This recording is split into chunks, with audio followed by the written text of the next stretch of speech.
Welcome along to this Excel video. On your screen you are seeing a small data table. It simply lists the win, draw and loss percentage ratio against 8 different countries, and this particular presentation shows a stacked column graph, but you can choose an option button here and see a different type of presentation, in this case 3 separate bar charts, or you could use this one and see sort of a combination of a in-cell chart and just a plain table with some numbers in there. So we'll show you how to do this today. There is one real trick that you need to be able to use to make this work, and we'll see that's simply a paste linked picture option. And what I've done to be able to create this three-way selection is simply create all the different options underneath. So that's the third option, that's the second option, that's the first option, and there's the original data. So I'm going to go across to a blank page, almost a blank page, and get started. I've cheated a little bit in that I have just put in some of the work to not have the video be filled up with space with me typing. So anyhow, what we've got here is the data table that you saw on the other page. And what I'm going to do is make some in-cell charts. Now an in-cell chart, pretty simple but potentially quite useful little chart. So what I want to be able to do is repeat a certain character. In this case it's a pipe. The pipe is seen in most cases as the shift option just above the enter key on your keyboard. So it's simply a vertical line. And what it's going to do, this function repeat, is repeat that pipe a certain number of times. So I'm just going to click on the amount of wins that we've had against Holland, which in this case is 14%, and click enter. And drag that down. Now at the moment it doesn't look fantastic. Part of that is to do with the font. Now I know from trial and error that a really good font for doing in-cell charts is called Playbill, and what that effectively does is just turns it into a solid black bar, almost like a bar chart. Now what we'll find is that unfortunately the size of these bars sometimes goes over the width of the cell. So a good option to be able to stop that from being a problem is to do something simple like dividing it by 2, and that just scales it back a little bit. We may have to change that in a second, but for now that'll work just fine. And if I'm lucky I can just drag that across and that'll pick up what I'm looking for. So I'll just copy that down, pull that over to here, and complete the set. A little bit of formatting. Now what I just want to do is format the text as a certain colour.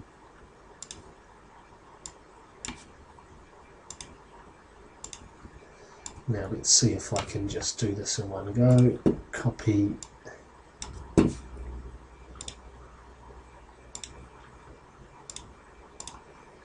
Great. So I just did paste special formats. I find it's a really good way to go.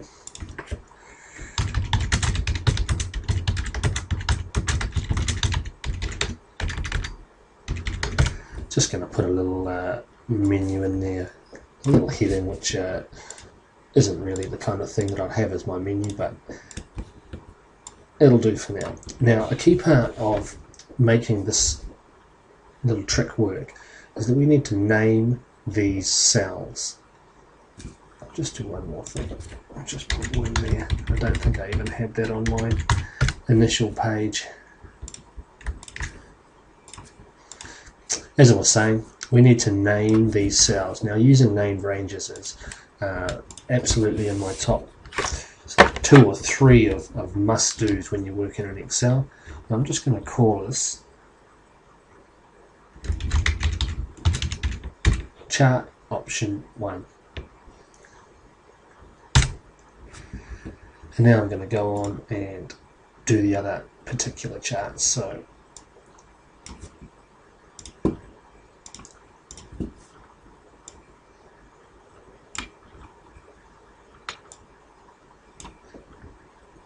second option had, make that a bit taller, had 3 side-by-side bar charts.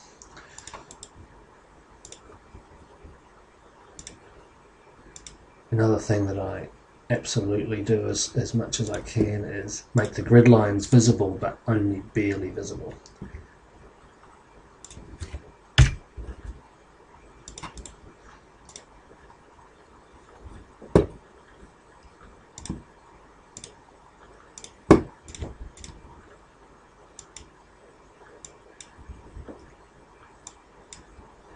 That looks okay. Now I'm just going to copy that.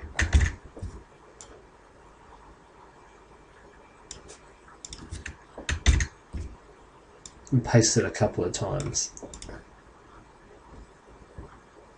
Now if I click on this, I should just be able to drag those coloured boxes across and have it update.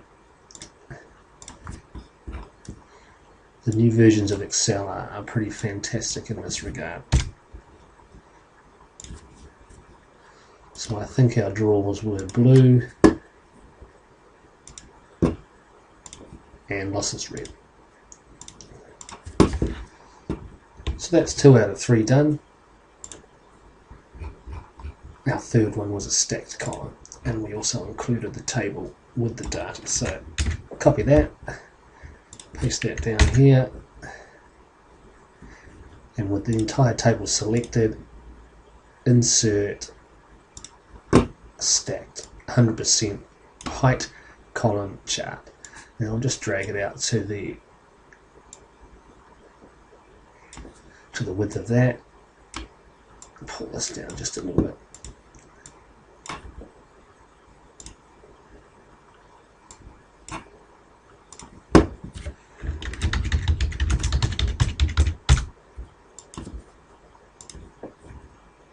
Alright, so we've got that one there. I'll stick with my formatting options that I've used previously.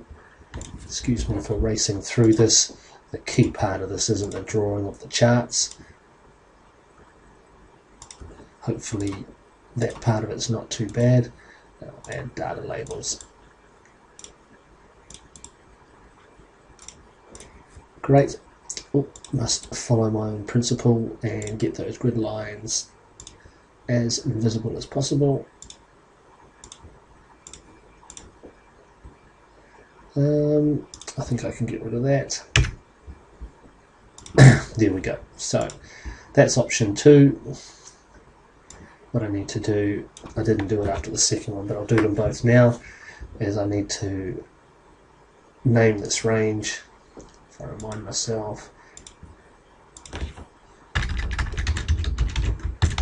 Chart option 2.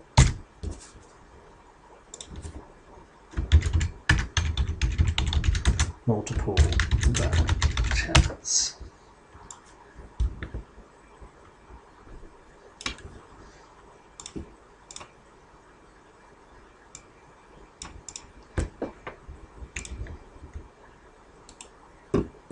Forgot to do one thing on this one, and that was have the border colour be clear or no border. Just using the Control Y key to repeat that step. And what's a good idea? It's just to group them together that way. That kind of seems like the one chart. Now I know on the other graph I couldn't decide whether I liked it this way or not. Was to delete the country names and only have them on the win chart. Can't decide whether that's the best option or not. I'm going to do that anyway, but I'm not sure what I'd do if I was doing this for my own purposes. Alright, better name that range. Chart option 2. Oops, got that wrong.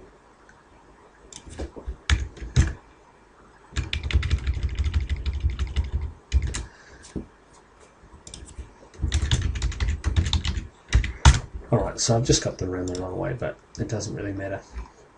Alright, so we've got our 3 presentation options drawn. We can now go ahead and make this trick work. First thing I want to do is go to the Developer tab and insert an option button. So I've used option buttons in a couple of tutorials previously, and there's some pretty solid YouTube tutorials on the use of option buttons. They're really pretty useful and interesting things to toy with when you're doing charts. So I'm just going to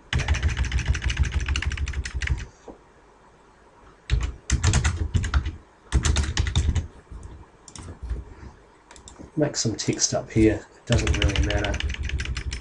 Again, if I was doing this as an actual project, I would have a more appropriate name. Option 2 was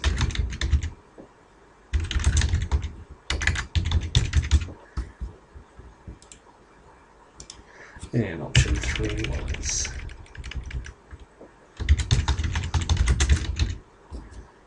okay. Just get them a little bit better lined up. Put them inside a bit of a grey border. That's good.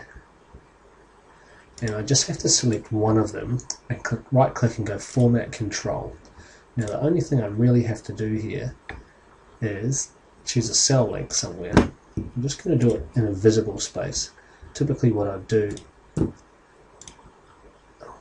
really make this stand out. Green is a colour I haven't used yet.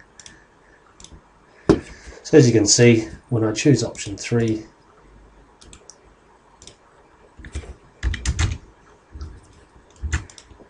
three appears. When I choose option 2 and 1, it appears. So we've now sort of got the basis to do the real trick which makes this thing up. So if you click on this down arrow, we've got chart option 1, chart option 2 and chart option 3.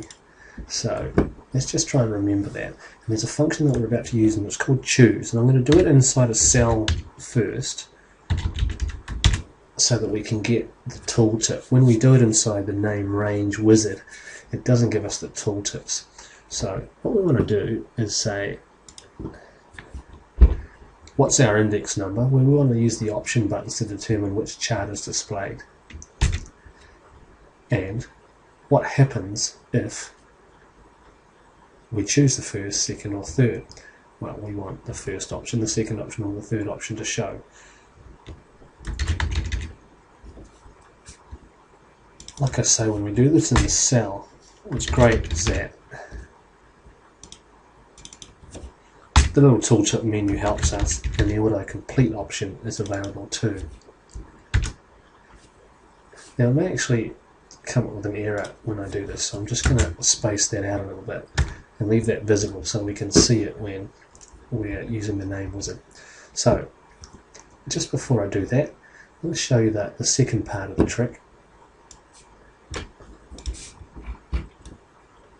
Use this little name manager to take this first step. I'm going to click on chart option 1 and it's going to take me there. I'm going to go copy. Just pick a cell up the top and go paste. And the bottom right corner in Excel 2010 is called linked picture. And so what happens is this simply becomes a picture. It's an image, as you can see. I could increase the size of it and muck around with it because it's just like dumping a photograph inside your Excel sheet. In 2010 the resolution is actually pretty good, so at a glance you wouldn't really know it's not an actual table. And if we have it selected like we do now, we can see up on the top here it's got the reference range A55 to L60. What I want to do is use that later to change to a named range that we're about to create. So I'm going to go up to the formula menu and name manager. I can do it inside that, or I could just click define name, which is up there. Alright, So the name we're going to give it, we can really call it anything.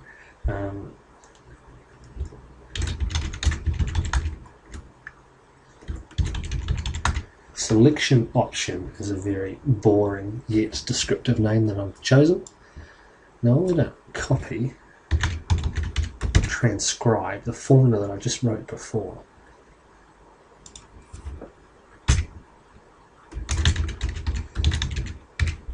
Now it's much harder to write these formulas inside the name wizard because it doesn't give you any of the screen tips, and sometimes when you're using the offset function to create dynamic ranges, it's also quite difficult to know where you're up to because you haven't got those wonderful tooltips that Excel gives you now. Alright, so the choose function has got the first variable is what is the index number. We're determining that from whatever number is in cell L1, which in turn is being determined by these option buttons. And then our three options after that are chart option 1, chart option 2, and chart option 3. And the name we've called it is selection option. So now if I click back on this image, remember this is just an image, we can move it and put it anywhere we like. Instead of having it refer to some cells, I'm going to type the named range that we just defined a second ago. Alright, so now if I choose my various options, it's just going to present them for me. And don't forget, this is just an image, so we can drag it anywhere we like, we can tidy it up, put a little title in. I'll just do that for completeness sake.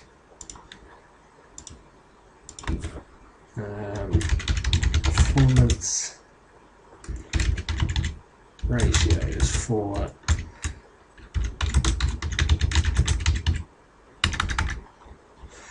that'll do, it's not important. Make that a bit bigger.